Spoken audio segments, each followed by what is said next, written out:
At just 42 years old, Dorothy Arzner stunned Hollywood with a daring confession. She had filmed her own secret relationship into a movie. It was a revelation wrapped in shadows, whispered in studio corridors, feared by executives desperate to protect the Dream Factory's image.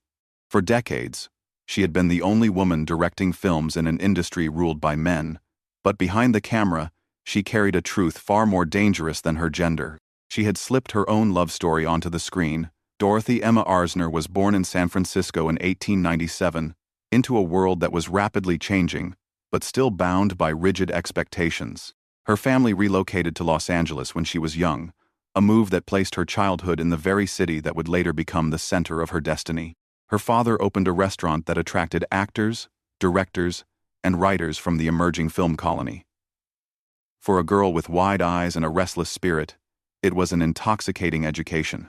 The turn of the century was a time of invention and upheaval. Ragtime filled the air from piano rolls, women were still fighting for the vote, and silent pictures flickered in Nickelodeons with exaggerated gestures and painted sets. Boys were expected to be strong providers, girls to be dutiful wives. But Dorothy was different. She was tall, with striking features, and carried herself with an authority unusual for a young girl. Neighbors remembered her preferring pants to skirts, striding with confidence rather than modesty. Even as a child, she rejected roles assigned to her. The Arzner home was comfortable but far from extravagant. Dorothy attended school in Los Angeles, absorbing the rhythms of a city that thrummed with ambition. By the time she reached her late teens, the world had been shaken by the First World War. Young men marched off in uniforms, while women filled factories and hospitals. Dorothy herself briefly considered a career in medicine, enrolling at the University of Southern California with the goal of becoming a doctor. She studied anatomy and physiology, and she later joked that her time around cadavers prepared her for the sometimes lifeless acting she would face in Hollywood. Still, her ambitions were restless. The booming film industry was impossible to ignore. In the 1,910 seconds and early 1,920 seconds, Los Angeles was transforming into the film capital of the world. Studios like Paramount and Universal were rising out of orange groves and dusty streets. Dorothy, who often visited her father's restaurant filled with industry regulars, began to glimpse another kind of future. She saw powerful men giving orders and women reduced to smiling ornaments. She wondered why the stories of women were so rarely told. And when they were, why they rang false. The cultural climate around sexuality was deeply repressive. Homosexuality was whispered of only as scandal or sin, and same-sex love was buried under shame. Yet Dorothy, even in youth, sensed that her heart did not align with society's prescriptions. In letters and interviews later in life, she would reveal no shame in who she was, though the world tried to silence it. That resolve was born early, in the contrast between rigid social rules and the vivid, chaotic world of Hollywood's golden dawn. Her decision to abandon medicine and walk into a film studio was not a simple whim. It was the beginning of a rebellion. Dorothy Arzner did not enter Hollywood through glamour. She walked in through the back door, starting as a typist at famous Players Lasky, which would later become Paramount. With her sharp mind and relentless determination, she quickly moved into the cutting room, where reels of silent film unspooled like puzzles to be solved. Editing demanded precision, rhythm, and storytelling instinct, and Dorothy excelled. She could see where a scene dragged, where a look lingered too long, and where emotion could be sharpened with a single splice. In those years, Hollywood was a factory. Cameras cranked endlessly. Directors barked orders in leather chairs. Men dominated every position of power. Yet Dorothy, with her crisp suits and unwavering gaze, carved a space no one could deny. She earned a reputation as one of the finest cutters in the business, so trusted that she edited Blood and Sand in 1922, a prestige picture starring Rudolph Valentino. Her work was so acclaimed that she was promoted to screenwriting and eventually entrusted with directing her own films, a path almost unheard of for women at the time. Her first directorial assignment came in 1927 with Fashions for Women, a romantic comedy. It was light fare, but Dorothy's touch was undeniable. She balanced glamour with wit, showing that women on screen could be more than ornaments. Studio heads noticed. More projects followed, The Wild Party in 1929, starring Clara Bow, marked her bold transition to sound films. She cleverly rigged a microphone onto a fishing rod so Bow could move freely, a technique now considered the first boom mic. Dorothy wasn't just directing. She was inventing. By the early 1930 seconds, she was the only woman consistently directing major studio films. Her camera lingered on women's experiences with an empathy rare in the era. She gave her actresses dignity, desire, and complexity. Films like Merrily We Go to Hell and Christopher Strong dared to depict infidelity, ambition, and female strength without apology. Actresses adored working with her. Katharine Hepburn credited her with shaping her early career, while others felt protected by her calm authority on set. Still, her rise came with whispers. Dorothy often wore tailored suits, ties, and carried herself with a masculine assurance that unsettled Hollywood's rigid gender codes. Studio bosses tolerated it only because she delivered hit after hit. Yet behind every glance, behind every coded headline about her eccentric style, was the awareness that she was different. By the mid-1930 seconds, Dorothy Arzner was at the peak of her career, one of the few directors with the power to choose projects and the rare freedom to shape narratives from a woman's point of view. But as her fame rose, so too did the pressure to hide what she could not speak aloud. Dorothy Arzner's sets were more than workplaces. They were sanctuaries, away from the studio heads who watched every dollar and the gossip columnists who watched every move.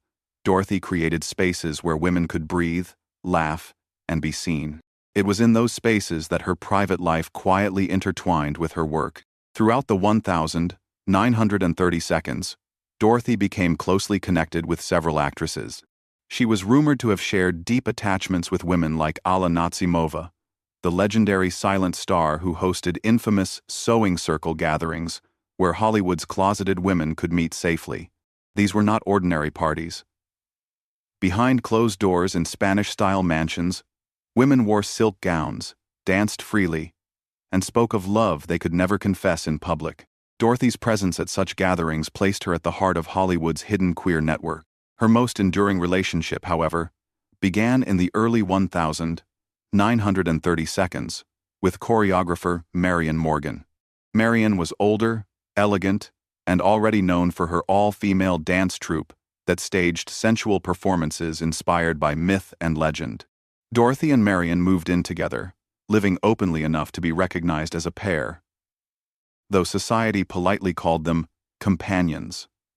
Their partnership lasted for decades, with Marion often by Dorothy's side at public events.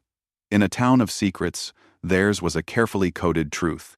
Yet Dorothy also wove her feelings into her art. Biographers have noted how Christopher Strong, 1933, starring Katharine Hepburn as an aviatrix torn between love and independence, mirrored themes from Dorothy's own life. The camera lingered on Hepburn in her shimmering moth costume, wings stretched wide, an image of female power and vulnerability. For those who knew, it was a declaration of desire hidden in plain sight. Dorothy later admitted that much of her storytelling came from personal experience, a rare slip that hinted at more than audiences realized. Other films carried similar imprints. Dance, Girl, Dance in 1940, with Maureen O'Hara and Lucille Ball, framed female rivalry and desire with a subtle undercurrent of longing. Dorothy seemed determined to give women agency, even if she had to veil her own truth in metaphors. But secrecy carried a heavy cost. Gossip reporters speculated about her mannish dress, her refusal to marry, her close ties with actresses. Studios were wary. The production code, strictly enforced by the mid-1930 seconds, left no room for stories that even hinted at homosexuality.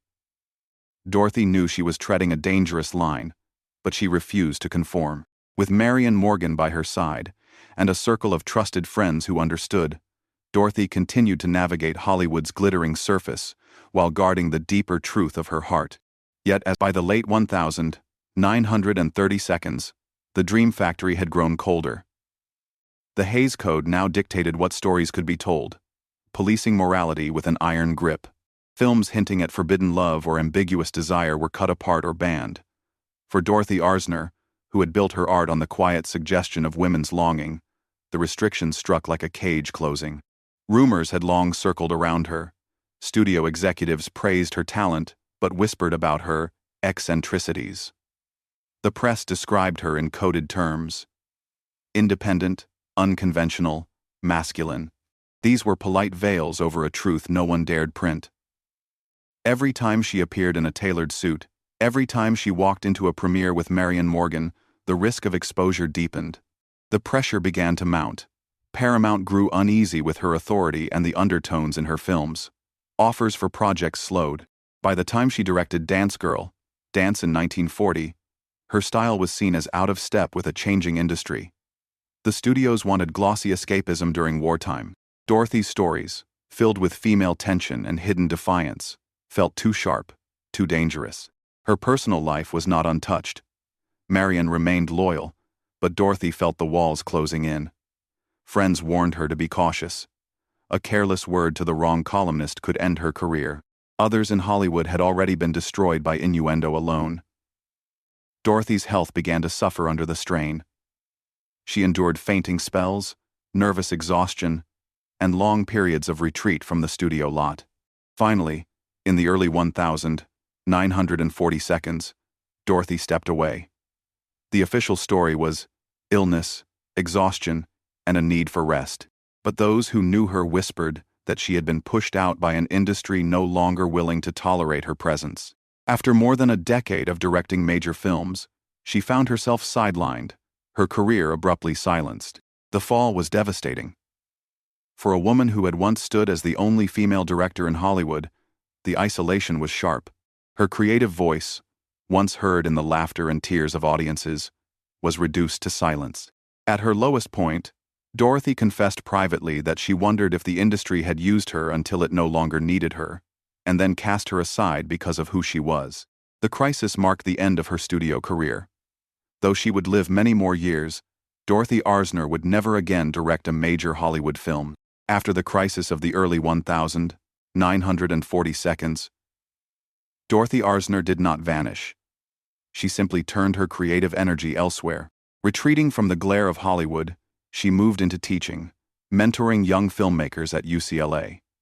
In the classroom, away from studio politics, she found new purpose. Students recalled her sharp wit, her uncompromising honesty, and her insistence that film must come from lived truth. For many, she was the first woman director they had ever encountered, and her presence alone was revolutionary. Dorothy also worked in advertising during the 1950s, directing commercials when Hollywood's doors stayed closed. It was not the grand scale of feature films, but it kept her close to the craft she loved, and it allowed her to live more quietly with Marion Morgan, who remained her companion through these years. Their partnership, though rarely spoken of publicly, grew into a steady source of comfort. In a world where most such unions dissolved under secrecy and shame, Dorothy and Marion endured. The world outside was shifting. By the 1960s, social movements began to shake the rigid walls Dorothy had once faced. Feminism found new language, and younger women in Hollywood began to look back at her as a pioneer. She was invited to retrospectives, honored quietly, and recognized as the woman who had once broken through a wall no one else could breach. By the 1970s, Dorothy lived in relative obscurity in the desert near Palm Springs, but those who sought her out found her reflective rather than bitter. She watched the slow rise of directors like Barbara Loden and Elaine May, women who were still exceptions rather than the rule, and she remarked with dry humor that nothing in Hollywood changed quickly except fashion. Yet she also saw signs of hope. The conversations about women's equality and sexual liberation suggested that perhaps the world was inching closer to the honesty she had long embodied. When Marion Morgan passed away in 1971, Dorothy carried on alone, her grief evident but her dignity intact. She continued to host small gatherings at her home, welcoming students. Dorothy Arzner's story is not only about the rise and fall of a Hollywood pioneer, it is about the courage to live authentically in silence, the price of defying convention, and the cost of carrying love that could never be spoken aloud. She filmed her truth in glances, in coded lines of dialogue, in the way her camera lingered on women with tenderness rarely seen in that era. Her legacy is measured not only in the films she directed, but in the lives she touched. Generations of women filmmakers see in her a pathfinder, someone who opened a door even as it closed on her. And for those who lived with secrets, her life is a reminder that art can become a vessel for truth, even when society demands silence. When we look back at Dorothy Arzner, we see more than a director. We see a woman who turned repression into artistry, who lived with dignity beside the woman she loved, and who gave Hollywood its first glimpse of what it means to let women tell their own stories. Her life asks us, what is the cost of hiding, and what is the power of telling? The answer lies not only in history, but in the courage of those who continue to speak today. If this story moved you, share your thoughts in the comments, subscribe for more untold Hollywood stories, and help us keep these legacies alive.